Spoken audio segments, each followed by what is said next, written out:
The gentlelady yields back. I will now recognize myself for 5 minutes. And I think this has been a very helpful hearing. You know, as I have listened to my colleagues, I've heard really a plea that we upgrade the conditions of migrant farm workers. And I've been thinking, as I was listening to Ms. Sanchez, that I might introduce a bill that provides for the rights of farm workers to organize as a labor union under national law. We have that in California. That we would make sure that farm workers, migrant farm workers, are covered by workers' compensation, the minimum wage laws, that they also are covered by the overtime laws.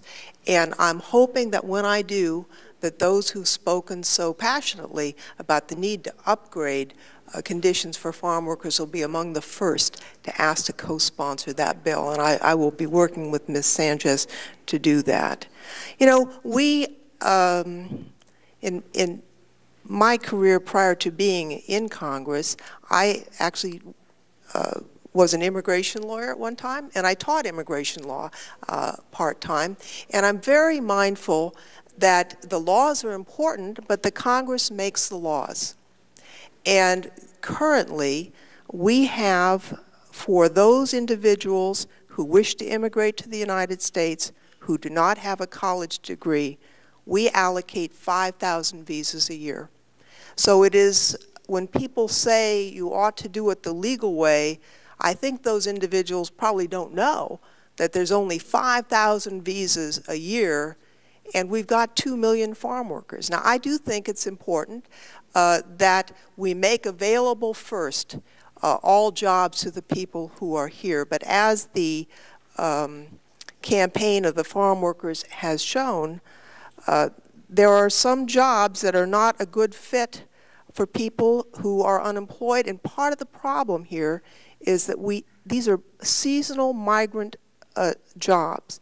And I was very pleased to go to New York and look with Mr. Colbert at the farm there, but I'm mindful of my trip earlier this year to the strawberry farm outside of my district, where luckily the farm workers are represented by the United Farm Workers.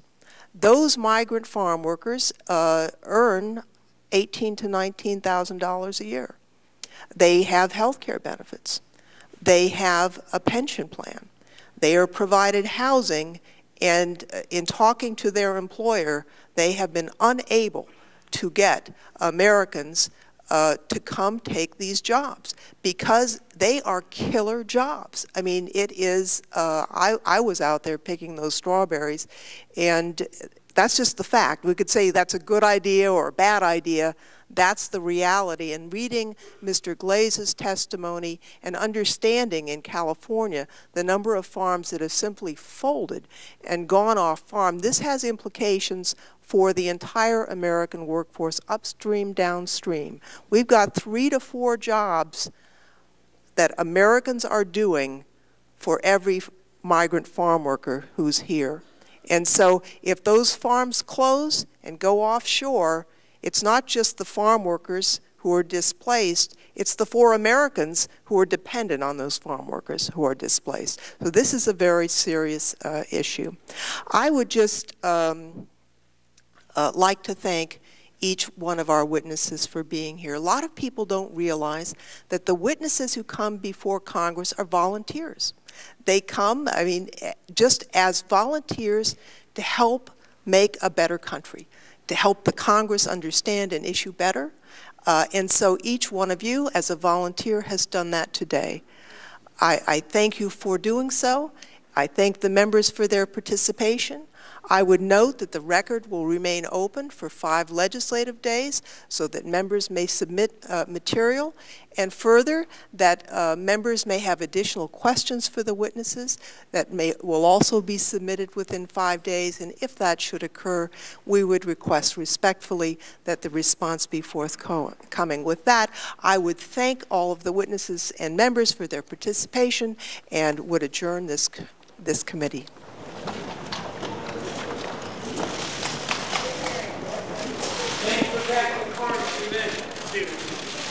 Steven. Griff Jenkins with Mike Steels. Can I just give you a card? Thank you. I enjoyed doing this with you. Oh, thank you very much. Thank you very much. Lovely to meet you. Thank you very much. Steven. Nice to meet you. I'd love to talk to you. Well, it's just we provide housing. Thanks very much. Well, let me just grab my stuff. Thank you. Yeah, you'll see her in the back. Are you glad you came? Yeah, I learned what. Worried about trivializing such a serious issue? What do you think of your experience?